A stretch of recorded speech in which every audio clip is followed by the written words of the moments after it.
Oke, Dewan Juri yang terhormat, terima kasih atas kesempatannya. Saya sebagai speaker pertama dari government sangat mendukung mosi ini. Dewan ini akan menghapus magang tanpa bayaran. Izinkan saya menyampaikan argumen saya terlebih dahulu. Mulai dari definisi mosi, latar belakang kenapa mosi ini bisa ada, dan apa yang bisa dihasilkan dari mosi ini, dan dampaknya apa. Oke, tanpa magang adalah sebuah program pelatihan kerja yang biasa dilakukan oleh lulusan baru atau mahasiswa. Tujuan utamanya adalah mendapatkan pengalaman kerja secara langsung dan menerapkan ilmu-ilmu yang mereka miliki ketika masa kuliah ataupun di masa sebelumnya di dunia kerja tentunya. Lalu latar belakang kenapa bisa adanya kebijakan ini? Mosi ini adalah pertama, menurut saya adalah para perusahaan tidak mendapatkan calon karyawan yang sesuai dengan kriteria yang mereka miliki. Kenapa hal ini bisa terjadi? Karena perusahaan lupa bahwa jika seseorang ingin mengeluarkan kemampuan mereka yang terbaik, pertama mereka harus terpenuhi dulu secara pangan dasarnya dong, sandang, pangan, dan papan. Ketika itu saja tidak terpenuhi, bagaimana mereka bisa mengeluarkan kemampuan untuk memberikan kepada perusahaan? Dan ini bisa diatasi dengan mosi mosi yang kita akan bahas pada hari ini. Dan yang kedua, para lulusan yang merasa mereka tidak mendapatkan pengalaman secara maksimal ketika magang. Kenapa hal ini bisa terjadi?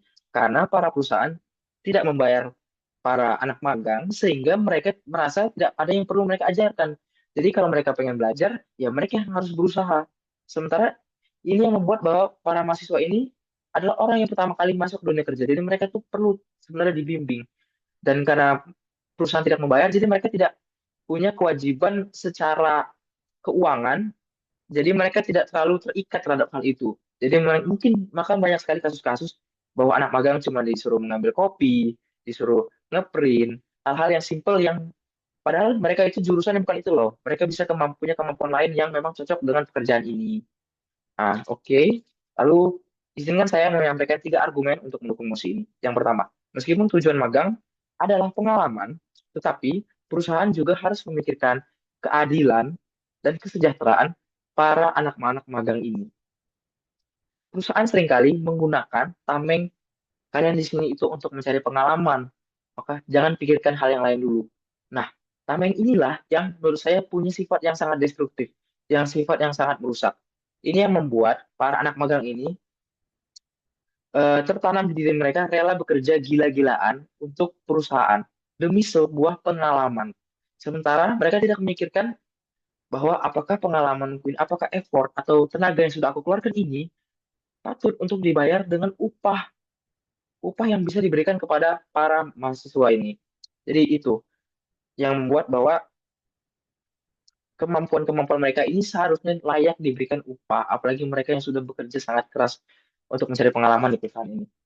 Dan dengan tujuan juga untuk mencetak calon karyawan baru atau ketika pengenalan karyawan baru, jika kita sudah memberikan secara finansial yang bagus, maka mereka akan menunjukkan kemampuan yang baik. Lalu, argumen kedua, kami mendukung keadilan. Bukan dan adil itu bukan berarti setara. Contohnya, kami tidak akan memaksa bahwa karyawan itu harus disamakan dengan anak magang. Bukan seperti itu. Bukan harus gaji mereka harus sama dan sebagainya. Tetapi, maka karena itu akan disampaikan oleh pihak oposisi. Tapi setidaknya mereka mendapatkan hak mereka sebagai pekerja. Bahkan kita ambil contoh, dalam level sederhana sekalipun, yang memiliki skill yang rendah, kuli, mereka mendapatkan upah berdasarkan jam mereka bekerja dan berdasarkan keringat yang mereka hasilkan.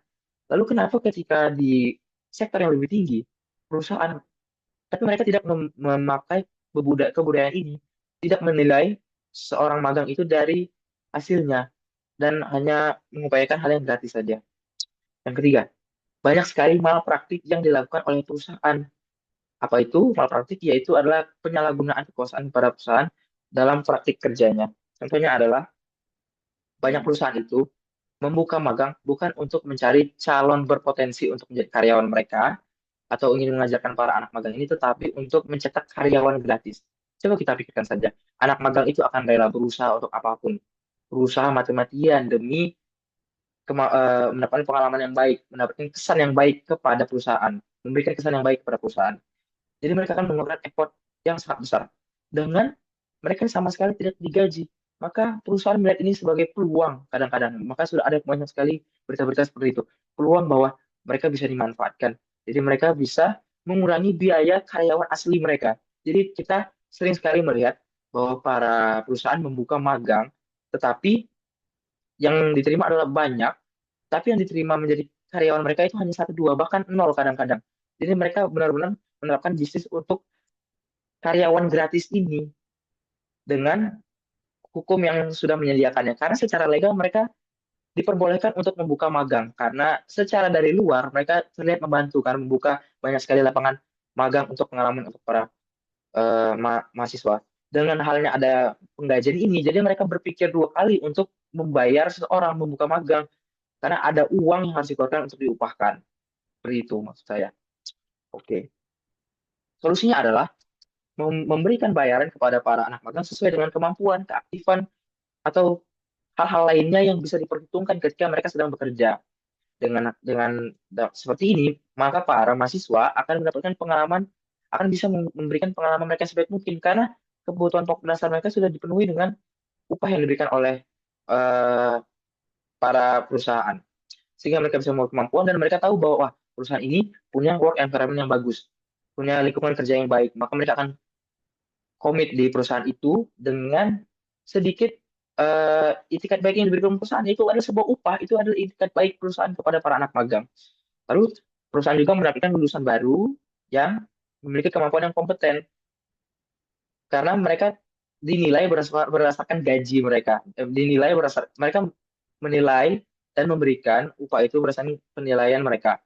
Sehingga para anak magang ini akan berlomba-lomba untuk memberikan effort yang terbaik. Seperti itu. Lalu dampak apa yang akan dihasilkan?